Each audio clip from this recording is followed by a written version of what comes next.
I've used hundreds of different drills to get backspin on the golf ball in the bunker.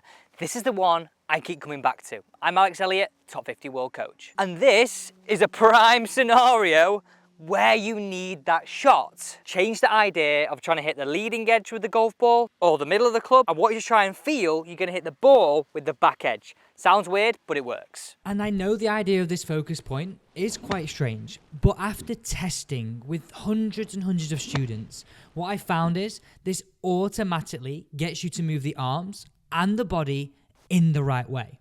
And I guess it's like a simple swing thought that you can rely on and trust out on the golf course. Now, you have to listen to this though. You have to understand what's at play here in order to trust this method. Change your ideas to exactly this concept. Halfway back, point the back of the wedge away from you. Top of the backswing, keep it pointing away. Let's analyze this a little bit further. The start of the swing.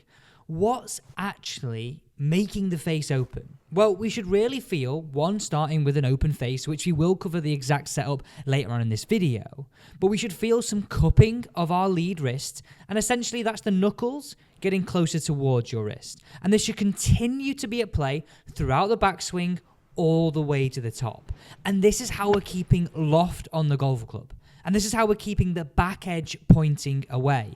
I think a lot of golfers, and I don't blame you for this, but we want to have that comfort of getting the club face back to square. Well, that's really, really dangerous. That's when the club starts to dig when we hit bunker shots, and those knife shots, or the ball just stays in the bunker, all comes into play. As I start down, guess what? I keep it pointing away, still pointing away. Look at the loft on that club. That's the recipe for spin. Now, as I come into the ball, again, I want that bottom of the club pointing underneath, pointing down to the ground. On the way through, then the back of the club pointing to target. So by now in this video, you're probably realizing that the bunker shot is unlike any other shot in golf. Dead. The only one that's sort of close to this is possibly a flop shot, but hopefully we don't have to play those too often. Now, the simple ideas I want you to think about, and I know you have the backswing nailed right now, but we're keeping cupping through the backswing and we're keeping that back edge pointing away. Now, you'll notice on the way down, I'm not dragging that handle. I'm allowing the club head to work out. I'm allowing the club head to line up with my lead arm a lot earlier, and this is how I'm keeping the bottom on the back edge pointing away from me. This is how I'm able to, at impact, end the race between my hands and the club head at the same time.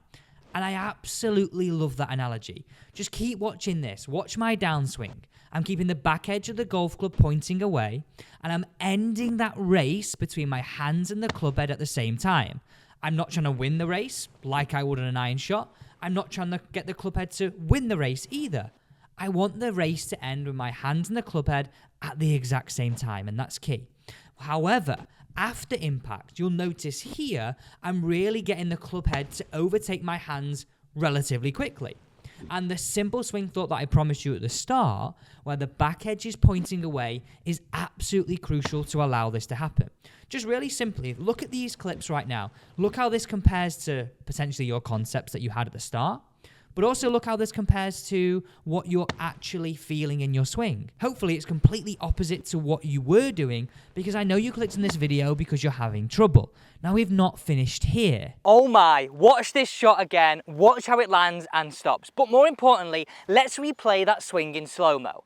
Look how I keep the back edge pointing away in the takeaway, at the top, as I start down, into impact and the follow through. But there's some very key recipes that go into this. Swing direction and setup. Let's cover first setup, because that is so essential. But more importantly, you're doing swing direction wrong, which is why you're always getting slicey side spin, not backspin like that. Because we're looking for a super high, super spinny shot, get the back edge to start with, pointing to the ground, then put your hands on. Oh, this is really key. I get asked this question all the time. Alex, what is the best club to use out of a bunker? Now, being honest with you, it doesn't really matter. All that I would say is the more loft you have, the more potential spin you have at play. But think of these rules. I want you to choose a a lofted club, so I like to use a 58 degree, and I would always opt for a club that has a higher bounce number. That's that small number that sits near your big number. So what I mean here is this is a 58 degree loft angle, and it has 10 degrees of bounce. Now this means more bounce you have, the more likely the club is to glide through the sand, not dig. The lower the bounce, the more it will dig. And we don't want that to happen. I want ball in the middle of the stance, dig the feet in, weight 60-40. 60-40. Now don't forget this bit, sitting down in the shot. That is how we set up. Ball middle, weight 60-40, sitting down with loads of loft. Now, if there's ever one point that I see club golfers not do enough of, it's this. And I know it seems like I'm a long way away from the golf ball and my hands are really low, but this is key. Sit down, hands low, weight on the lead side.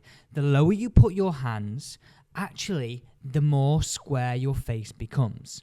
Now, because you have to realize this, when you open the club face will point to the right of target for a right-handed golfer. But the lower you get your hands, and trust me with this, you move the loft and the center of the face to point back to target. Now, have a look at this yourself.